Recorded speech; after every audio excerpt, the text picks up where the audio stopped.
एक समाजात त्याचं स्थान निर्माण झालं तर शक्यतो तो आपल्या आईच्या नावाने, पत्नीच्या नावाने, मुलांच्या नावाने शाळा काढतो, कॉलेज काढतो, हॉस्पिटल काढतो, लोकसेवेचं एक असं साधन उपलब्ध करून देतो. परंतु महाराष्ट्राचे माजी मंत्री, राज्यमंत्री यांनी आपल्या पत्नीच्या नावाने बार काढला आणि त्या बार नुसता बार नसून तो डान्स बार आहे. यावरून त्यांची मानसिकता दिसून येते. कुठल्या मानसिकतेतनं हे काम करतात हे त्याच्या माध्यमातून दिसतंय. विधानसभेच्या शेवटच्या दिवशी मी राज्याचे गृहराज्यमंत्री व महसूल मंत्री यांच्यावरती आरोप केले. हे आरोप हे होते की त्यांच्या मातोश्रीच्या नावाने असलेला जो बार आहे, या बारमध्ये डान्स बार चालवला जात होता, अश्लील नृत्य केलं जात होतं, पैसे उडवले जात होते. हे सगळं त्याच्यामध्ये होत होतं आणि हे मी सगळी माहितीच्या अधिकारात ही मला मिळालेली आहे. त्यामुळे ही माहिती खोटी असू शकत नाही. या माहितीच्या अधिकारात मिळालेल्या माहितीमध्ये 22 डान्स बार म्हणजे बारबाला, 22 गिराईक, 4 कर्मचारी यांच्यावरती कारवाई केलेली आहे.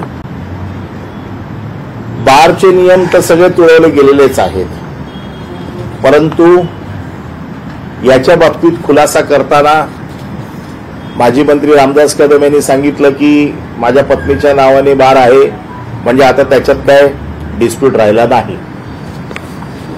गृहराज्यमंत्र्याच्या आईच्या नावाने डान्स बार चालतो, तो सुद्धा पोलीस स्टेशनच्या नाकाच्या खाली. हे गृहराज्यमंत्री नवी मुंबईपर्यंत डान्स बारवरती रेड करायला जातात का? तर अश्लीलता चालते, अश्लीलता पसरवली जाते, अनैतिक धंदा आहे, समाज विघातक कृती आहे, म्हणून हे काय करतात, रेड करतात. हरकत नाही, चांगलं काम करतात. पण स्वतःच्या आईच्या नावाने जो डान्स बार चालतोय त्याच्यावर कोण कारवाई करणार? त्याच्यावर कारवाई झालेली आहे. त्यांनी असं देखील सांगितलं, माझा उल्लेख त्यांनी अर्धवट वकील म्हणून केलेला आहे. त्यांना एक गोष्ट कळली पाहिजे, विधानसभेत मी वकील म्हणून बोलत नाही, विधानसभेत मी आमदार म्हणून बोलतो. पुन्हा ही माझ्या आमदारकीची 4थी टर्म आहे. त्याच्यामुळे विधानसभेचे नियम, विधानसभेचे कायदे मला चांगले माहिती आहेत. त्यामुळे मला त्यांच्या ज्ञानाची किंवा त्यांच्या सर्टिफिकेटची गरज नाही. राहिला प्रश्न, त्यांनी असं सांगितलं की डान्स बार आम्ही चालवत नाही, आम्ही चालवायला दिलेला आहे आणि जो चालवतो त्याच्यावरती जबाबदारी आहे. तर मी आपल्या माहितीसाठी हे कायद्यातल्या तरतुदी आणलेल्या आहेत. Liability of the licensee for the act of a servant, म्हणजे तुमच्या नोकराने किंवा तुम्ही ज्याला प्राधिकृत केलंय त्याने जर एखादं दुष्कृत्य केलं तर त्याची जबाबदारी कोणाकडे? एक नोकरनामा असतो, इकडे ठेवले सगळं, एक नोकरनामा असतो. जर तुमच्या वतीने तुम्ही कोणाशी अग्रीमेंट करा, त्या अग्रीमेंटला काही किंमत नाही, परंतु कुठलाही डान्स बार चालवताना एक नोकरनामा असतो, ज्या नोकरनाम्यामध्ये तुम्हाला त्याची सगळी माहिती भरून द्यावी लागते. हा नोकरनाम्याची कॉपी आहे आणि ह्या नोकरनाम्यावरती मालकाला सही करावी लागते. या नोकरनाम्यावरती मालकाला सही करावी लागते. आणि एखादी कृत्य तुमच्या वतीने जो प्राधिकृत झालेला आहे त्याने केलं तर त्याची जबाबदारी काय? तर मी तुम्हाला वाचून दाखवतो. Liabilities of the licensee for the act of a servant. the holder of the license, permit, pass or authorization granted under this act shall be responsible as well as the actual offender for any offence committed by any person in his employ or acting with his express or implied permission on his behalf under the provision of this act as if he himself has committed the same, unless he shall establish that all due and responsible precautions were exercised by him to prevent the commission of such offense. याचा अर्थ असा आहे की तुमच्या वतीने ज्या कोणी तिकडे प्राधिकृत केलेला असेल, जो काम करत असेल, तो जबाबदार जरी असला तरी हे कृत्य मी केलंय म्हणजे कोणी ज्याच्या नावाने परवाना आहे त्याने असं समजण्यात यावं, अनलेस जर तुम्ही तशी कृत्य करण्यापासून त्याला सगळ्या गोष्टीत परावृत्त करायला तुम्ही सिद्ध केलं तर. म्हणजे त्यांनी सांगितलं ना की आम्हाला कळलं आणि आम्ही डान्स बार बंद करून टाकला, मग त्याच्या अगोदर तर तुम्ही कुठली प्रिकॉशन घेतली नाही. आणि हे जर म्हणत असतील की आम्हाला माहीतच नव्हतं, तर ह्या डान्स बारवर जशी 31/5/2025 ला रेड झाली, तशीच रेड 28/5/2023 ला रेड झाली होती. त्याच्यामध्ये गुन्हा हाच आहे. दुसरी रेड 10/8/23 ला झाली होती. म्हणजे दोन रेड याच्या अगोदर या बारवर झालेल्या आहेत आणि याचे पुरावे आहेत. हे माझे कागद नाही आहेत, हे कागद FIR च्या कॉपीज आहेत आणि ह्या सगळ्या राईट ऑफ इन्फॉर्मेशन मध्ये मिळालेली माहिती आहे. खोटी असायचं काही कारणच नाही. म्हणजे तुम्हाला माहिती आहे की तुमच्या बारमध्ये अश्लीलता चालते, तुमच्या बारमध्ये पोरी नाचवल्या जात आहेत. मग हे माहीत असून तुम्ही कुठली प्रिकॉशन घेतलेली नाही, तुम्ही हे सिद्ध करू शकत नाही. त्याच्यामुळे थेट तुमची जबाबदारी ही या निमित्ताने सिद्ध होते. त्यामुळे माझी अर्धवट नॉलेज किंवा माझं नॉलेज कायद्याच्या आधारावरती आहे. मी आज गृहमंत्री आणि राज्याचे मुख्यमंत्री फडणवीस साहेबांचा आज वाढदिवस आहे. आपल्या माध्यमातून त्यांना वाढदिवसाच्या शुभेच्छा देतो. खरं म्हणजे वाढदिवसाच्या निमित्ताने आज त्यांच्याकडे ही भेट रूपाने त्यांच्या ज्या मंत्रिमंडळात असलेल्या सहकार्याचे प्रताप देणार होतो, परंतु आज ते गेलेत गडचिरोलीला. त्यामुळे उद्या हे सगळे कागद हे मी त्यांच्याकडे देणार आहे आणि त्यांच्यावरती काय कारवाई करणार त्याचं कारण असं आहे की डान्स बार त्यांच्या पत्नीच्या नावाने आहे हे तर त्यांनी मान्य केलंय, म्हणजे मातोश्रींच्या नावाने आहे हे तर त्यांनी मान्य केलंय. त्यामुळे आता तिथे तो प्रश्न नाही आहे. डान्स बारचे नियम आहेत, नियम तर सगळे तुडवलेले आहेत. कारण डान्स बारमध्ये महिलांना किती वाजेपर्यंत ठेवायचं याचा कायदा आहे. 9च्या नंतर महिला राहू शकत नाही. सिंगर जरी आपण म्हटलं, ऑर्केस्ट्रा म्हटलं, ते म्हणतात ऑर्केस्ट्रा आहे, तरी 5च मुली त्याच्यामध्ये काम करतात. ऑर्केस्ट्राचे नियम असे आहेत, त्या मुली प्लॅटफॉर्मवरना खाली जाऊ शकत नाही. यांच्याकडे हे म्हणतात 14 मुलींचं लायसन होतं, 5 मुलींना लायसन परवानगी असताना 14 मुली काय करत होत्या. पुन्हा रेकॉर्डिंग पोलिसांचं आहे, ज्याच्यामध्ये नृत्य करताना, लगट करताना, पैसे उधळताना या सगळ्या गोष्टी आलेल्या आहेत. त्यामुळे ह्या केसमध्ये सिद्ध करण्यासारखं आता काही राहिलेलं नाही. माझी मुख्यमंत्र्यांना विनंती आहे, त्यांनी ताबडतोब कारवाई करावी आणि ही कारवाई जोपर्यंत ते करत नाही, मी प्रत्येक आठवड्याला त्यांना एक स्मरणपत्र देणार आहे. प्रत्येक आठवड्याला त्यांना मी स्मरणपत्र देणार आहे की आपण काय कारवाई केली. ज्या त्या रेड करतायत आम्हाला मान्य, ही त्यांची कदम फॅमिलीची जुनी सवय आहे, सगळीकडे रेड करायची आणि आम्ही ह्याला तोडपाणी गँग म्हणतो. म्हणजे त्यांच्या दोन्ही मुलांचे आमच्याकडे भरपूर प्रताप आहेत. हे टप्प्याटप्प्याने आम्ही बाहेर काढू. प्रदूषण मंडळामध्ये किती रेड झाल्या, त्या रेडचं पुढे काय झालं, चाकणमध्ये झालेल्या रेडमध्ये त्यांना अधिकार होता की नाही, या सगळ्या गोष्टी आमच्याकडे आल्या आहेत. त्यांच्या वैधतेचा प्रश्न आहे. आता हळूहळू टप्प्याटप्प्याने सगळ्या गोष्टी घेतोय. हा झाला त्यांच्या डान्स बारच्या अश्लीलतेचा पुरावा. ते म्हणतात ना, माझ्या आईची बदनामी करतायत, माझ्या आईची बदनामी करतायत.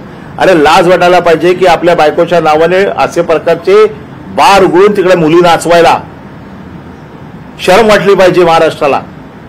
महाराष्ट्राची मान खाली घातली तुम्ही की आपल्या पत्नीच्या नावाने. एवढं तर कळायला पाहिजे होतं की आपल्या पत्नीच्या नावाने हा बार चालतो, त्या बारमध्ये अश्लील डान्स चालतो, त्या बारमध्ये अश्लीलता पसरवली जाते. आणि तुम्ही गृहराज्यमंत्री आहात महाराष्ट्राचे. तुमच्या आईच्या नावाने, आज तुमच्या आईच्या नावाला बट्टा लागला, तुम्हाला लाज वाटते ना? मग अशी कृत्य करता कशाला? त्यामुळे माझं मत असं आहे की मुख्यमंत्र्यांनी यांचा राजीनामा घ्यावा. दुसरा विषय आहे जगबुडी नदीचा. जगबुडी नदीच्या बाबतीमध्ये मी त्या दिवशी आरोप केला होता की 67 किलोमीटरची जगबुडी नदी, या जगबुडी नदीच्या बाबतीत जो गाळ उपसायचा, वाळू उपसायचा हा जो काय उपक्रम आहे, या उपक्रमामध्ये फक्त 100-150 मीटरवरती गाळ उपसला जातो. त्यांनी सांगितलं की तो गाळ कोण घेऊन जात नाही. त्या गाळाला म्हणजे तो गाळ शेतकऱ्यांच्याकडे दिला पाहिजे असा नियम आहे की गाळ उपसतंय कोण? सरकार आपल्या पैशाने उपसते.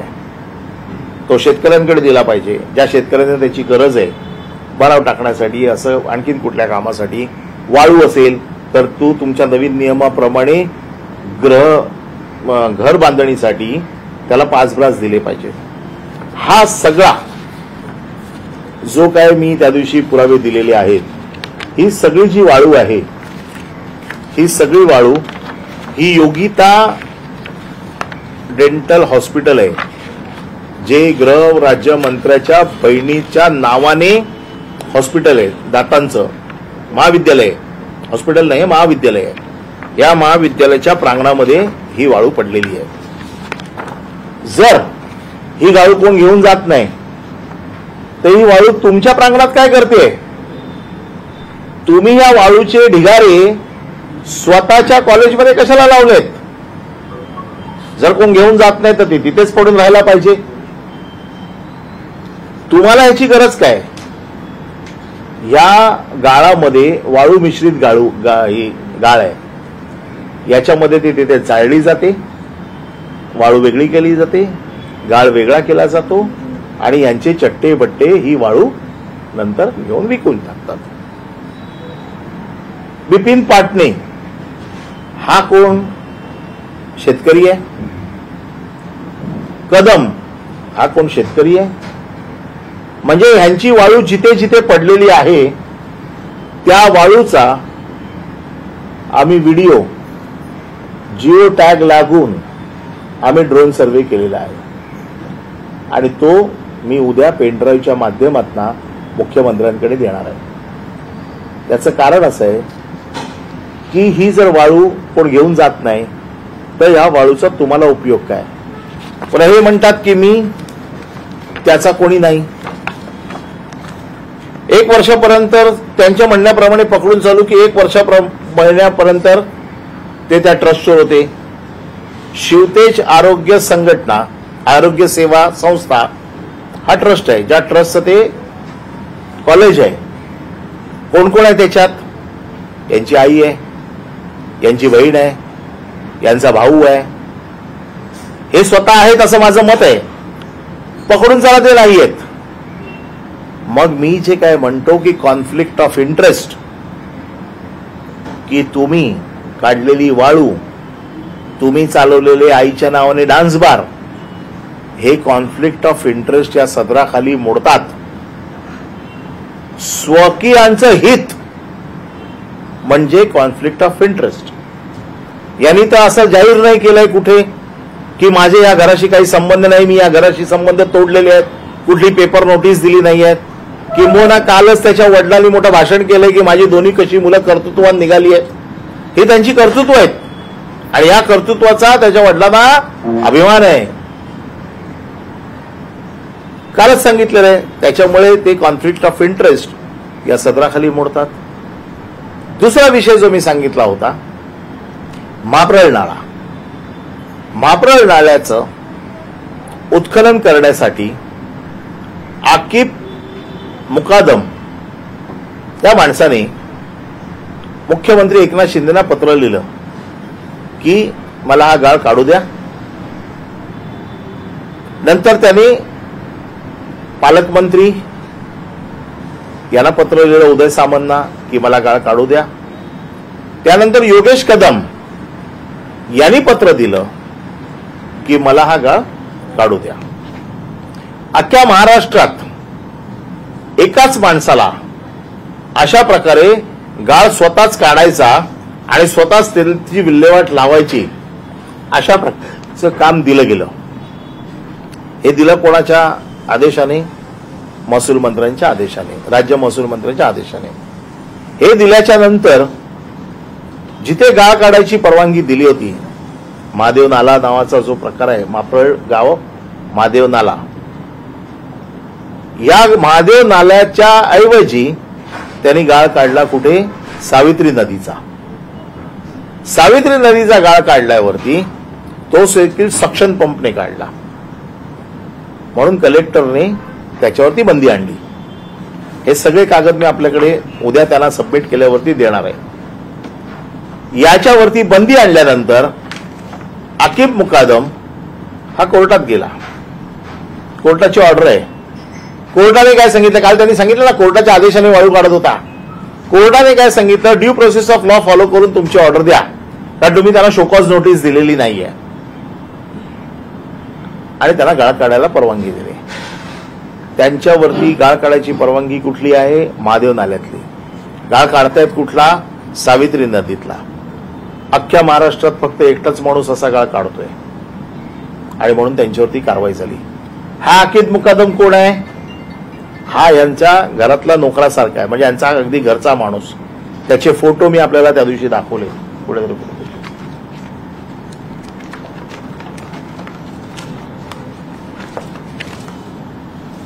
हे फोटो मी तुम्हाला दाखवले की त्यांच्या प्रचारामध्ये, त्यांच्या निवडणुकांमध्ये कशा पद्धतीने काम करत होता. हे सगळे फोटो मी काल विधानसभेत सगळे दाखवले. हा आकिब मुकादम आहे. हा माणूस तिथे रेती उपसतोय. जून 30 तारखेपर्यंत रेती उपसायची परमिशन होती. कुठली? महादेव नाल्याची. उपसतायत कुठे? आता जुलैमध्ये पण चालू होती. काल ही लक्षवेधी लागल्यावरती बंद झाली. काल हा विषय आला ना, आता बंद झाला. तिसरा विषय असा आहे की दगड आणि जांबा याचं उत्खनन होतं. दगड उपसायला, उत्खनन करायला 28 लोकांना, 24 लोकांना परमिशन दिली. जांबा उत्खनन करायला 14 लोकांना परमिशन दिली. या सगळ्या लोकांना जी परमिशन दिली त्या परमिशनपेक्षा जास्त उत्खनन केलं यांनी. म्हणून कलेक्टरने तहसीलदारांना सांगितलं की आपण रिपोर्ट करा. त्या रिपोर्टमध्ये आलेलं आहे की उत्खनन जास्त झालंय. एटीएस मशीनच्या माध्यमातूनही मोजणी झाली.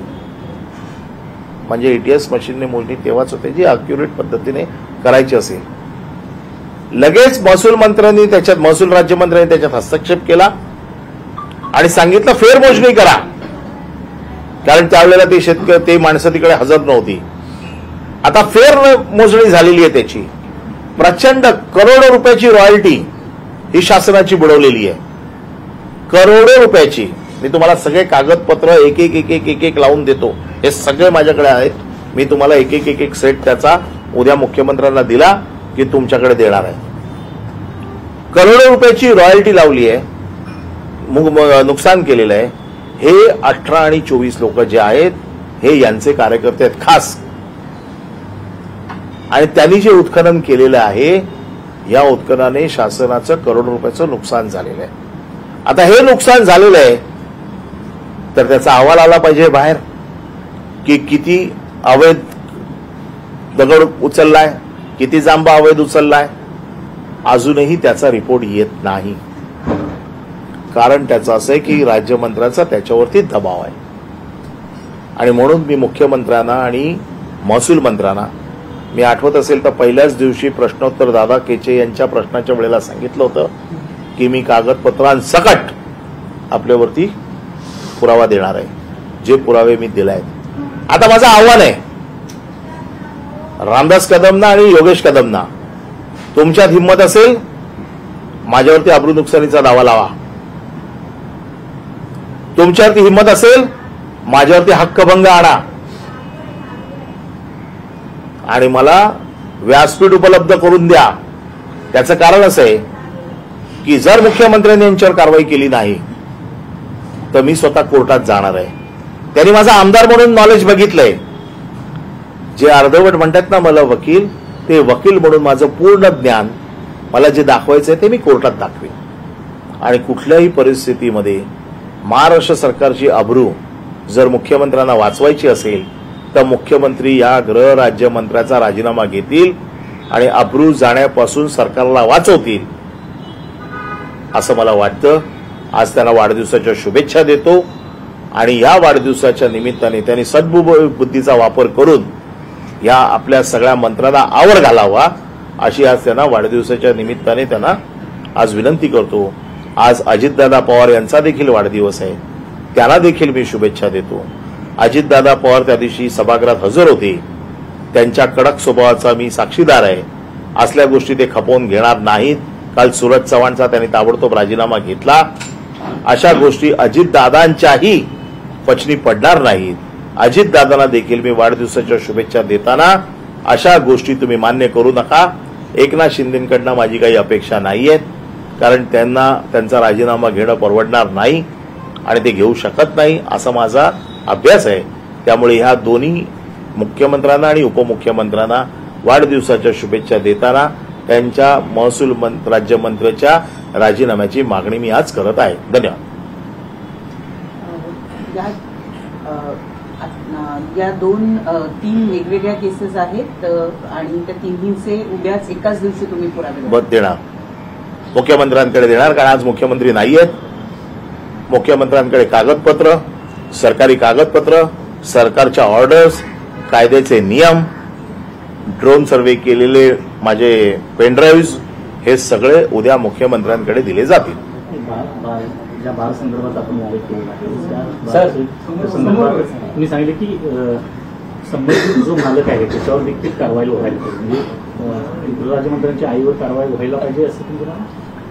खरं म्हणजे त्या माऊलीचा काय दोष आहे असं मला वाटत नाही, परंतु ह्यांना अक्कल असायला पाहिजे, ह्यांना कळलं पाहिजे की कोणाच्या नावाने असे धंदे करायचे. दुर्दैव आहे. त्यांच्या माऊलीवरती, त्या माऊलीवरती काही कारवाई व्हावी असं कोणालाही मनापासून वाटणार नाही, कारण त्यांचा याच्याशी काही संबंध असेल मला वाटत नाही. परंतु हे जे पितापुत्र आहेत पराक्रमी, ह्याला तर अक्कल शिकवावीच लागेल, धडा शिकवावाच लागेल, कारण ह्यांना सत्तेचा माज आलाय. आमचं कोण काही वाकडं करू शकत नाही या उन्मादामध्ये ते वागतायत. ज्या पद्धतीची दादागिरी, ज्या पद्धतीची खंडणीबाजी, ज्या पद्धतीची वसुली महाराष्ट्रात चालू आहे, ह्याला कुठेतरी वेसण घातलंच पाहिजे मुख्यमंत्र्यांनी. आणि मुख्यमंत्र्यांना सगळं माहिती आहे. मी आता एक एक केसेस ज्या पद्धतीने सांगत जाईन या मुख्यमंत्र्यांकडे ऑलरेडी पोहोचलेले आहेत. माझ्या माहितीप्रमाणे मुख्यमंत्री, कारण ज्यांच्याकडे खंडणी मागितली गेली असे बरेच लोक मुख्यमंत्र्यांच्या ओळखीचे आहेत, त्यांनी मुख्यमंत्र्यांकडे जाऊन तक्रारी केल्यात अशी माझी माहिती आहे. कदाचित खरी असेल खोटी असेल मला माहित नाही, पण ही माहिती आहे. ज्याचा पुरावा आहे त्याचा पुरावा मी तुमच्या समोर दिला. जी माहिती आहे त्याचा पुरावा ज्या वेळेला माझ्या समोर येईल, काही पुरावे आलेले आहेत, काही पुरावे येतील, त्याचे मी आपल्याला टप्प्याटप्प्याने सादर करत जाईन. या प्रकरणामध्ये एक असं आहे की ज्यावेळेस गृह राज्यमंत्री योगेश कदम यांनी पनवेलमध्ये काही डान्स बारवर कारवाई केली आणि त्याच्या बातम्याही सगळ्या पेपरमध्ये आल्या, त्याच्यानंतर काही काळातच त्यांच्या या जे त्यांच्या मातोश्रींच्या नावे असलेल्या बारवर कारवाई होती. जेव्हा पनवेलमध्ये कारवाई होते, समाजसेवा शाखेतर्फे ती कारवाई झाली. योगेश कदमांच्या संबंधित या बारवर कारवाई होते तेव्हा क्राईम ब्रांच युनिट आणि समतानगर पोलीस स्टेशन कारवाई करते. राजकारण वाटतं का की नाही? मला पनवेल मधली कारवाई आणि लगेचच मी तो योगेश कदमांचा इंटरव्ह्यू ऐकला नवीन मुंबईतल्या रेडच्या नंतरचा, त्याच्यात त्यांनी सांगितलं की होय मी पुढाकार घेऊन ती करायला लावली आणि असलं कुठलंही कृत्य मी होऊ देणार नाही. जर तुम्हाला काय नैतिक अधिकार आहे हे बोलायचा? तुमच्या आईच्या नावाने चाललेल्या डान्स बार मध्ये मुली नाचतायत आणि तुम्ही दुसऱ्या बारवरती जाऊन कारवाई करताय. कारवाई मी तर सरकारमध्ये नाहीये, कारवाई काय आम्ही सांगून कोण करणार नाहीये, त्याच्यामुळे आमच्या राजकारणाचा भागच नाहीये. मला कळल्यावरती मी राईट ऑफ इन्फॉर्मेशन मध्ये माहिती मागितली, राईट ऑफ इन्फॉर्मेशन मध्ये माहिती आली. आता राजकारण असेल तर त्यांचं अंतर्गत राजकारण काय असेल ते त्यांना लख लाभो. परंतु जर मला एखाद्या गोष्टीवरती आक्षेप आहे की डान्स बार चालू देणार नाही असं मी म्हणतोय आणि माझ्या आईच्या नावाने डान्स बार चालतोय, जो सिद्ध झालाय रेडमध्ये, तो एकदा नाही 2023 मध्ये देखील एकनाथ शिंदेच मुख्यमंत्री होते. एकनाथ शिंदे मुख्यमंत्री असताना देखील त्या डान्स बारवरती 2दा कारवाई झाली आहे. याला तुम्ही राजकारण म्हणाल? पोलिसांनी रुटीनमध्ये केलेली कारवाई आहे ती. त्यांचं म्हणणं आहे की गृहराज्यमंत्री मी असताना मी माझ्या बारवर कशाला कारवाई करतो? बार माझा नाही, फक्त आईच्या नावाने होता. आणि मी तुम्हाला कायदा वाचून दाखवला. माझ्या या कायद्याला त्यांनी आव्हान द्यावं, कोर्टात द्यावं, हक्कभंग समितीसमोर द्यावं, माझ्यावर अब्रू नुकसानीचा दावा करावा. जर तुमचा नाही आहे तर सिद्ध होईल. मग या कायद्यातल्या तरतुदी आहेत ज्या मी वाचून दाखवल्यात, त्याला आव्हान द्यावं, जे मी कोर्टात जाणारच आहे. जर सरकारने कारवाई नाही केली तर कोर्टात जाणार आहे. आता तो जो बार असेल तो बार कोणाचा आहे मला नाही माहिती, तो बार त्याने कोणाला चालवायला दिलाय मला नाही माहिती. पुन्हा 2023 ला यांचे मुख्यमंत्री होते ना, त्यावेळेला देखील 2दा कारवाई झालेली आहे ना. मग तुम्ही असं कसं म्हणू शकता की या डान्स बार मध्ये काय चाललंय मला माहित नाही? त्याच्यात असं म्हटलेलं आहे तुमची जबाबदारी आहे सिद्ध करायची की काय चालतं ते मला माहित नाही, मी ते सगळं प्रिव्हेंट केलेलं आहे. मग 2023 ला रेड झाल्या, 2 रेड झालेले आहेत. त्या रेड जर झालेल्या असतील आणि तुम्हाला जर त्याच्यामध्ये कागदपत्र उपलब्ध असतील तर तुम्ही कसं म्हणू शकता की आम्हाला या बारमध्ये काय चाललंय आम्हाला माहित नाही? असले पैसे खाऊ नयेत आणि त्या आईच्या नावावर तर बिलकुल खाऊ नयेत. याला मराठी भाषेत फार घाणेरडा शब्द आहे जो मी माझ्या संस्कृतीप्रमाणे वापरू इच्छित नाही. त्यांचं म्हणणं असे, अनिल परबने कलेक्टरला पत्र लिहिली नाहीत. मी कलेक्टरला जी पत्र लिहिलेली आहेत 2 वर्षात लिहिली नाही, 2 वर्ष आहेत ना, तुम्हाला तारखांसकट देतो ना ते दे. हे नाही ते काढणं खालचं काय करतोय. आणखी परब साहेब, हा जो बार आहे जो रामदास कदम यांच्या पत्नीच्या नावे आहे तो कधी सुरू झालेला आहे, त्या संदर्भातले काही डिटेल्स आहेत का? आणि लायसन्स कसलं आहे त्या बारचं? म्हणजे रेस्टॉरंट अँड बार असं तिथे म्हटलेलं आहे. रेस्टॉरंट अँड बार हे जेव्हा म्हटलं जातं तर तिथे रेस्टॉरंट अँड बारच चालला पाहिजे, बरोबर आहे? तिथे ऑर्केस्ट्रा पण चालता कामा नये. रामदास कदम यांनी सांगितलंय की तिथे ऑर्केस्ट्रा चालतो, परवानगी होती, ऑर्केस्ट्राची परवानगी होती.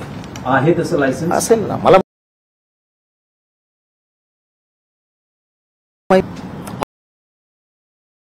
नाही. ऑर्केस्ट्राच्या बारचं लायसन असेल तर ऑर्केस्ट्रा चालला पाहिजे. ऑर्केस्ट्राच्या बारच्या लायसनच्या नावाखाली डान्स बार चालता कामा नये.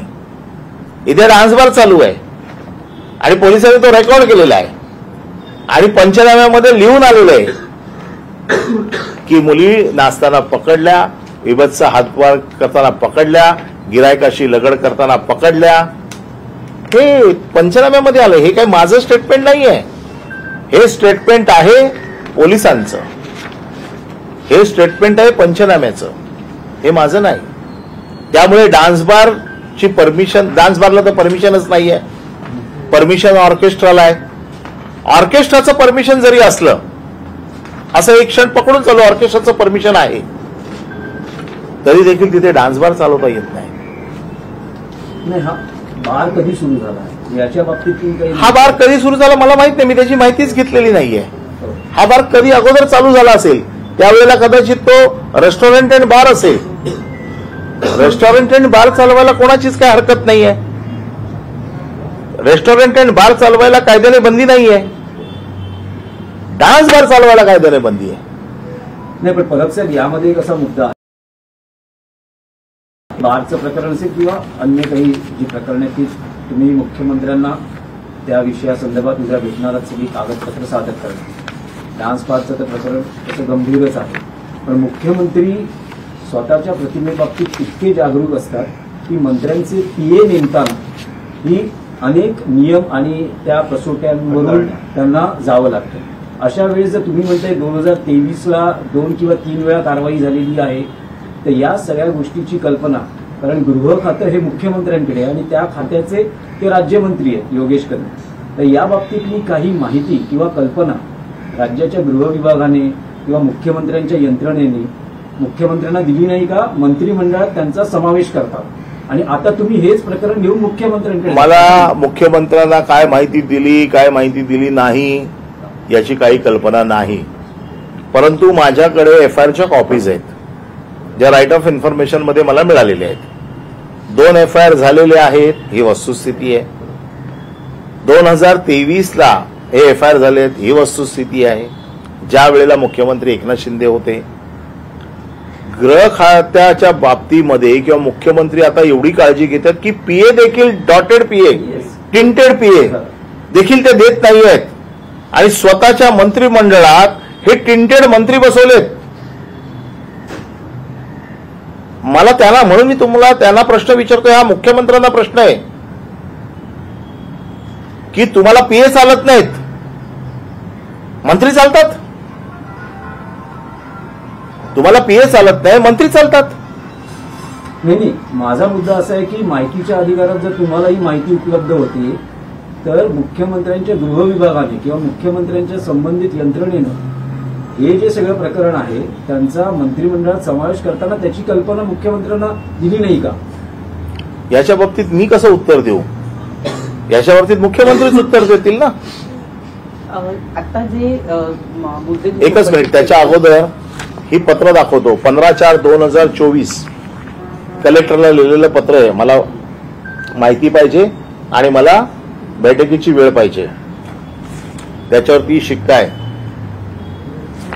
15/4/2024 आणि दुसरं पत्र 20/4/2024. मी या कलेक्टरवरती हक्कभंग आणीन आता. म्हणजे मी 1 वर्ष वेळ मागतोय त्यांच्याकडे आणि योगेश कदम खोटं सांगतायत की मी वेळ मागितलीच नाही, दिलीच नाही. ही माझी पत्र आहेत. त्यांनी जर मला वेळ कळवली असती तर लेखी कळवली असती ना, मी लेखी मागितली तर. त्यामुळे हे सगळे पुरावे तयार झालेले आहेत. हे सगळे पुरावे कंपाईल करून मी उद्या मुख्यमंत्र्यांकडे देणार आहे आणि ते दिल्याच्या नंतर याच्यावरती मुख्यमंत्री काय कारवाई करतात ते मला बघायचं आहे. मुख्यमंत्र्यांनी जर कारवाई केली नाही तर मी प्रत्येक आठवड्याला त्यांना एक स्मरणपत्र देणार आहे. मला माहिती आहे त्यांची स्मरणशक्ती फार तल्लक आहे, ते कुठली गोष्ट विसरत नाही असं म्हणतात. मी मागितलेल्या कारवाईचं त्यांनी नाकारावं की आम्ही काही कारवाई करणार नाही तरी चालेल. मला हे कळेल मला की मुख्यमंत्र्यांना अशी माणसं चालतात का. मग मी जनतेच्या न्यायालयात जाईन किंवा न्यायालयात जाईन. न्यायालयाचे दरवाजे तर माझ्यासाठी मोकळे आहेत. परंतु फार गंभीर प्रकरण आहे. कदाचित कोकाटेंचा नवीन विषय आल्यामुळे यांची फाईल थोडी खाली गेली आहे. आज ते फार खुश असतील की ही फाईल खाली गेल्यामुळे, परंतु ह्याच्यातनं त्यांची सुटका नाही. कारण अशा वेगवेगळ्या फाईल या जमा होत आहेत आणि टप्प्याटप्प्याने आपल्याकडे त्या मी घेऊन येईन. मुख्यमंत्र्यांकडे मी त्या घेऊन जाईन. पुन्हा एकदा वादग्रस्त विधान केलंय ते म्हणत याला कोणती कारवाई अपेक्षित आहे? तुम्ही कॉन्फ्लिक्ट ऑफ इंटरेस्ट सांगितलं, त्यानंतर ज्या पद्धतीनं ती वाळू उचलली जाते त्या ह्या सगळ्यांच्या अंतर्गत कुठली कारवाई? अगदी पहिली कारवाई अतिशय स्पष्ट आहे. कॉन्फ्लिक्ट ऑफ इंटरेस्ट किंवा हाऊस ऑफ प्रॉफिट असं ज्या वेळेला होतं त्यावेळेला त्या मंत्र्याचा राजीनामा घेतला जातो. नंबर 1 ची कारवाई ही आहे जी महाराष्ट्राला अपेक्षित आहे, जी आम्हाला अपेक्षित आहे. कागद काळे केले जातील, काही लोकांवरती गुन्हे दाखल केले जातील, त्या बारच्या मालकावरती जो कोण चालवणार आहे त्याच्यावर गुन्हा दाखल केला जाईल, त्यांच्या काही लोकांना अरेस्ट दाखवली जाईल. परंतु ज्याला जो जबाबदार आहे ज्याच्या पर्सनल इंटरेस्ट स्वकीयांचे हितसंबंध, ज्याला कॉन्फ्लिक्ट ऑफ इंटरेस्ट म्हणतात, जे सिद्ध झालेले आहेत त्याच्यामध्ये यांच्या राजीनाम्याचीच कारवाई आम्हाला अपेक्षित आहे. सर, तुम्ही आता